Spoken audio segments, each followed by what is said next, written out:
Katika miaka mitano, Daktari Samia Suluhu Hassan amejitambulisha kuwa ni rais anayetaka matokeo ya haraka yanayotatua matatizo ya Watanzania. Amefanya hivyo wakati alipoapishwa kulikuwa na tatizo kubwa la umeme. Aliweka jitihada kubwa za kukamilisha mradi mkubwa wa bwawa la Mwalimu Nyerere na kuachilia umeme ule ambao umemaliza kabisa tatizo la kukatika kwa umeme na kuipa nchi ziada ya umeme. Alipoingia madarakani kulikuwa na tatizo la vifo vya kina mama wajawazito pamoja na watoto kutokana na upungufu wa hospitali na vituo vya afya. Katika kipindi kifupi amejenga zaidi ya hospitali 119 za wilaya, zaidi ya vituo vya afya 649 katika kata mbalimbali, na zaidi ya zahanati 2800 kwa nchi nzima. Katika kipindi kifupi kulikuwa na shida ya shule pamoja na madarasa, na tulikuwa tukiona baadhi ya wanafunzi wakisomea chini ya miti. Katika kipindi kifupi amejenga shule mpya zaidi ya 2700 za msingi, na amejenga zaidi ya shule 1300 za sekondari na madarasa zaidi ya 1097. Hivyo hivyo katika sekta zingine ikiwemo kununua CT scan hospitali zote za mikoa, MRI kwenye hospitali zote za kanda, pamoja na kununua mitambo ya kuchimbia maji kwenye kila mkoa na kila ukanda. Hiki ndicho kilichowafanya Watanzania wamchague kwa wingi, na nimetaja tu kwa uchache. Mheshimiwa Spika, nitumie fursa hii kumshukuru sana Mheshimiwa Rais kwa imani hii kubwa. Natambua imani hii si kubwa tu kwake, bali ni dhamana kubwa kwa Watanzania kwa kunipendekeza katika bunge lako tukufu kushika nafasi ya Waziri Mkuu wa Jamhuri ya Muungano wa Tanzania. Natambua uzito wa majukumu haya pamoja na matarajio yake pamoja na matarajio ya Watanzania. Nitafanya kazi kwa bidii, kwa uaminifu na jitihada kubwa kuweza kukidhi matarajio hayo. Watumishi wa umma na Watanzania sote tuwe tayari. Lazima tuende kwa gia ya kupandia mlima.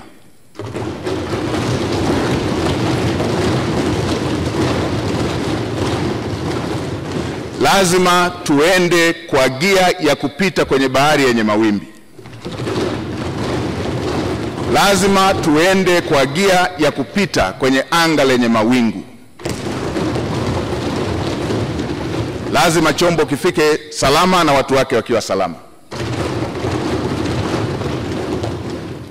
Kwa watumishi wa umma wavivu, wazembe, wala rushwa,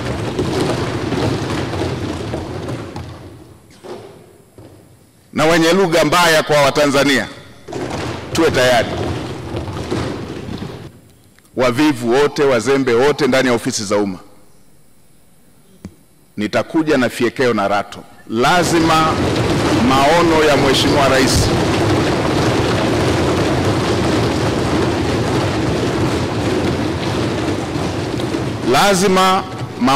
Mheshimiwa Rais, ahadi ambazo Mheshimiwa Rais amewaahidi wa Tanzania lazima zitekelezwe.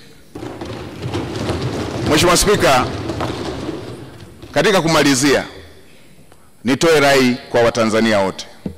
Haya yote ambayo tunayaongea, yale yote yaliyoongelewa kwenye dira, yale yote yaliyoongelewa kwenye ilani ya uchaguzi, yale yote tulio na matamanio nayo, yale yote yaliyo ahadi ya Mheshimiwa Rais pamoja na makamu wa rais, yale yote yaliyo ahadi zenu waheshimiwa wabunge, yatatimia tu kama tutaendelea kumtanguliza Mungu katika mambo yetu kama taifa, na kama taifa letu litakuwa na amani, kama taifa letu litakuwa taifa lenye amani. Yatatimia tu kama tutaendelea kumtanguliza Mungu katika mambo yetu kama taifa, na kama taifa lina hali ya amani. Bila amani, yote tunayotamani, yote tunayotarajia, yote tulioahidiwa yote viongozi walioahidi, yote yaliyoko kwenye dira, yote yaliyoko kwenye ilani hayawezi kufikiwa. Tuwe na wajibu wa kuhakikisha kwamba nchi yetu ni ya amani. Tumtangulize Mungu hata kwa yale tunayoona ni magumu, ili tuweze kuhakikisha kwamba Mungu anatusaidia kupata ufumbuzi wake, kwa sababu kwake yote ni mepesi. Mheshimiwa Rais ametoa ahadi kupitia ilani ya uchaguzi kushughulikia tatizo la ajira kwa vijana, takriban kutengeneza ajira zisizopungua milioni 8 kwa ajili ya vijana wa Kitanzania. Hii ni kazi kubwa ambayo tutafanyia uratibu, usimamizi, kuweza kuhakikisha kwamba ndoto ya Mheshimiwa Rais ya Watanzania wa vijana wetu kupata ajira inatimia. Tutaratibu mpango mkakati ndani ya serikali na kushirikisha sekta binafsi kuweza kuhakikisha kwamba dira hiyo ya Mheshimiwa Rais ya kutengeneza ajira zisizopungua milioni 8 inakwenda kutimia. Mheshimiwa Spika, pamoja na Tanzania kuwa nchi tajiri, bado tuna asilimia isiyopungua 8 ya Watanzania, asilimia 8 ya Watanzania wanaoishi katika umaskini wa kupindukia. Tuna takribani asilimia 26 ya Watanzania wanaoishi kwenye umaskini wa kipato. Niwakumbushe Watanzania, mimi umaskini wa Watanzania sijausoma kwenye kitabu, nimeuishi. Na Mheshimiwa Spika, katika maisha yangu haya, katika umri wangu huu, miaka takribani 32 nimeishi katika maisha hayo ya umaskini. Nimeishi katika maisha ambayo, kwa wale wanaokumbuka, kule vijijini mama zetu, dada zetu wakivaa gauni huwa wanajifunga nguo kiunoni. Ile nguo anayojifunga dada yangu, ile nguo anayojifunga shemeji yangu, ndio ilikuwa nguo yangu ya kujifunika.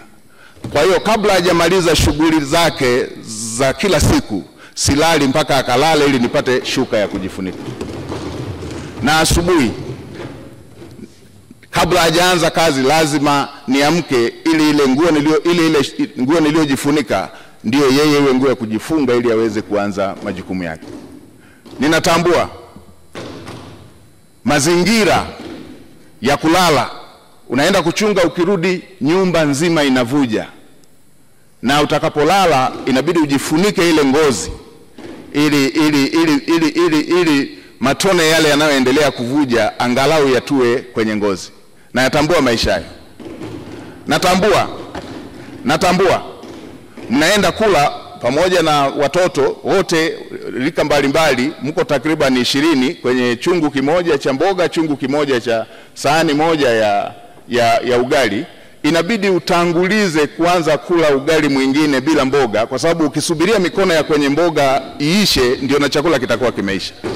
Na natambua matatizo haya ya ajira ambayo Mheshimiwa Rais anayaongelea. Natambua maumivu ya kusoma kwa shida na ukasubiria ajira ukiwa umekosa. Natambua dira hiyo ambayo Mheshimiwa Rais anataka awapatie vijana takriban milioni 8 ajira. Natambua maumivu yake. Nilipomaliza chuo nimefanya kazi ya kubeba zege kwenye kiwanda cha matofali ili upate kipato cha siku, na mke wangu akiwa anapika mamalishe, na wakati mwingine wakati anawagawia wabeba zege wenzangu wengine walikuwa wanatoa maneno makali. Natambua adha hiyo. Niwahakikishie Watanzania hasa wa mazingira ya chini watasikilizwa kwenye kila ofisi ya umma.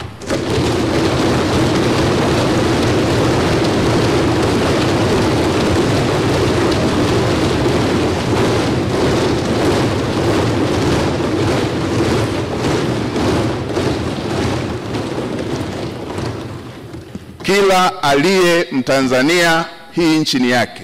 Watanzania wote watasikilizwa kwa nidhamu katika ofisi za umma. Watasikilizwa kwa nidhamu katika ofisi za umma.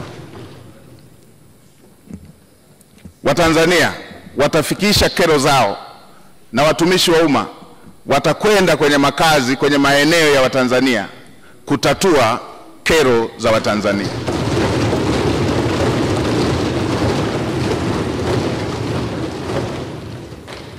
Ukiondoa miaka 32 hiyo niliyoielezea, miaka takriban 18 maisha yangu yamekuwa yamezungukwa na wahitaji kuliko walioridhika, nikiwa na watoto takriban 100 nao kaa nao na bweni la wanawake na wanaume, wasichana na wavulana hapa. Natambua mahitaji na uhitaji wa Watanzania, naitambua.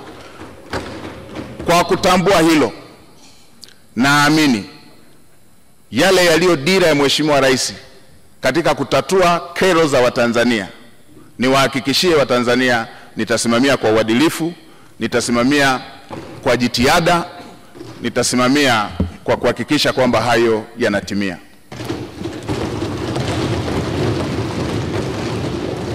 Nchi yetu chini ya uongozi wa Dr. Samia Suluhu Hassan hivi majuzi ilitunga dira mpya ya 2025-2050, na awamu ya pili ya serikali ya awamu ya 6 ndio itakuwa awamu ya kwanza ya kutekeleza dira mpya.